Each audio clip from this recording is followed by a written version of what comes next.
Morning, in the latest cash in transit heist, a cash van was blown up and robbed near Maageketla in the northwest. 9 vehicles surrounded the cash van, forcing it to stand still. Well, shots were fired at the van and an explosive device was used to bomb the back of that van. The robbers managed to flee with the cash before setting one of their own vehicles on fire. Nobody was injured in that incident. The CIT vehicle had been on its way to Itsoseng, reportedly to fill ATMs with cash. The fire brigade and police found a bag with a suspected explosive device at the scene. Well, National Police spokesperson Vishnaidu says several units will jointly investigate the incident. Now, social media has its pros and cons. Now, one of the pros is the speed at which messages travel, and that's what one pupil is hoping will stem the tide of bullying. Well, she is inventing a new app which will act as a repository for stories from victims.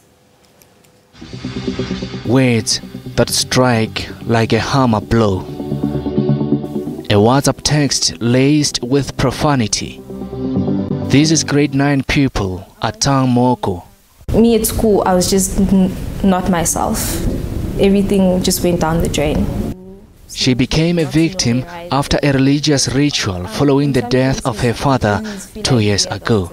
I had to shave off my hair for traditional reasons.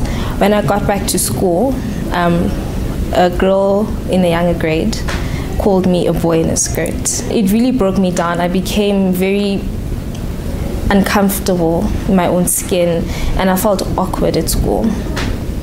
And I became depressed. I didn't want to do anything at all. I just felt that I want to be alone.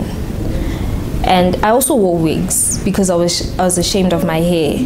Well, I didn't have any hair, so I was ashamed of my head as well. The 15-year-old was forced to change schools. It went around WhatsApp and other social media platforms. I dropped very badly. I started failing maths and English. It was very difficult because I had to face these bullies every day, sometimes in class.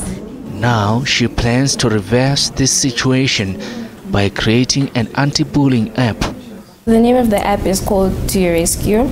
And so when you open the app, you'll have a search bar. You type in your problem and a list of solutions will pop up and you will pick from the solutions what you would like to take on. And we also have a chat room where you'll chat anonymously, whether you're the bully or you're being bullied.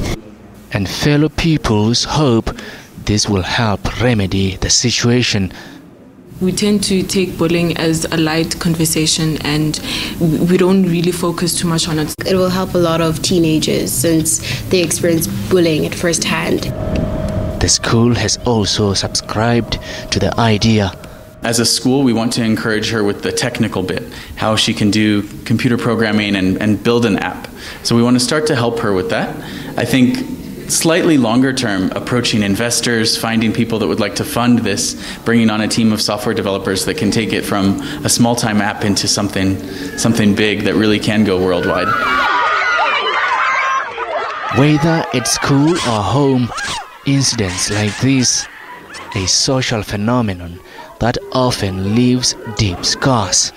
The psychological effect now, currently, has become worse because now it leads to post-traumatic stress disorder. Because once a child is afraid, then it means they cannot be assertive. It means they cannot be resilient on things. Then it leads to anxiety as it gets worse. For now, Atang's hopes is to get started before tackling any bullying case in court after her law studies. Maageketla Mohlabe, SABC News, Johannesburg. Well, joining us in studio now is Maageketla Mohlabe, who worked quite hard on that particular story, looking at cyberbullying. Maageketla, thank you very much for your time this evening. We always hear about it, cyberbullying, and I think, the popularity when it comes to social media has certainly made it worse. Talk to us first about this particular story and what drew your attention to it.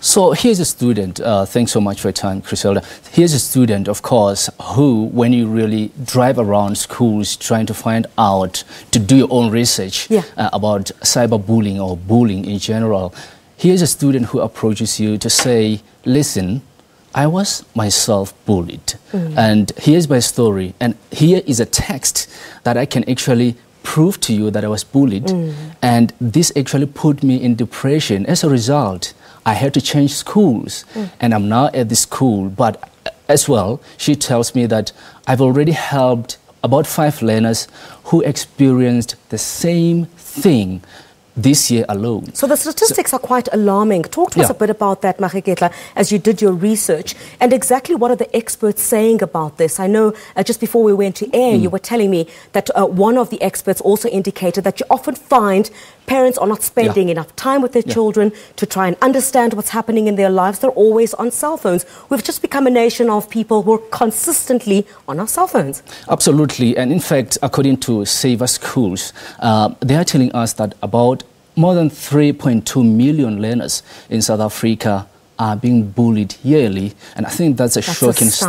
That's a shocking statistics. And they're also indicating that 90% of these learners or this school bullying are being carried out by learners, and 8% of those are being carried out by teachers. In other words, teachers are not excluded from this equation. Perpetrators of this absolutely. That little teasing you are doing in school, in that class, it's bullying on its own. And can quickly go viral. We've often seen, we work together, Maageketla, so we've often seen some of these videos go viral, and that could lead to an absolute disaster. We've seen many other children also threaten to commit suicide because of how these videos tend to spread so fast. And as you had in that instant, Dr. Diale saying that some of these students actually go through anxiety and depression, and this leads to suicidal thoughts as well as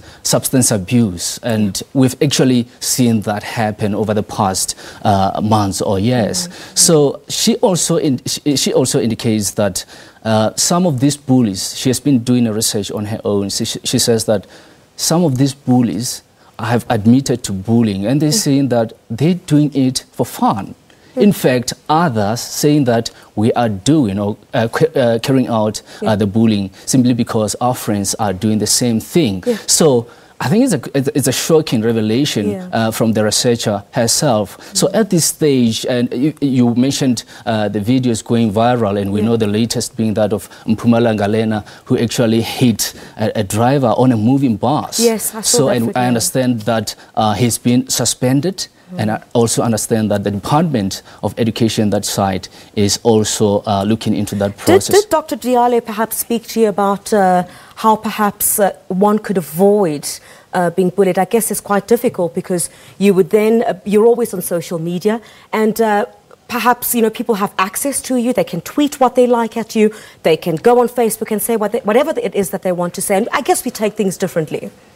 In fact, she also revealed that about 67% of bully victims do not want to speak to their teachers simply because they don't believe that that will solve the situation. All right. And I think another thing that she really said is that parents don't normally communicate with their children when they return from school. We're living in smartphones age now. So every time you arrive at your home, you switch on your phone, you check all the social media networks. At that time, your child as well is also on their phone. At the dinner table, haven't you often seen it? At the dinner table, everyone is busy on their cell phones. Maageketla, I'm afraid that's all we have time for. Fantastic work that you've done on this cyberbullying story. Well, we'll take a short break here on the News at 9. We'll come back to you straight after this.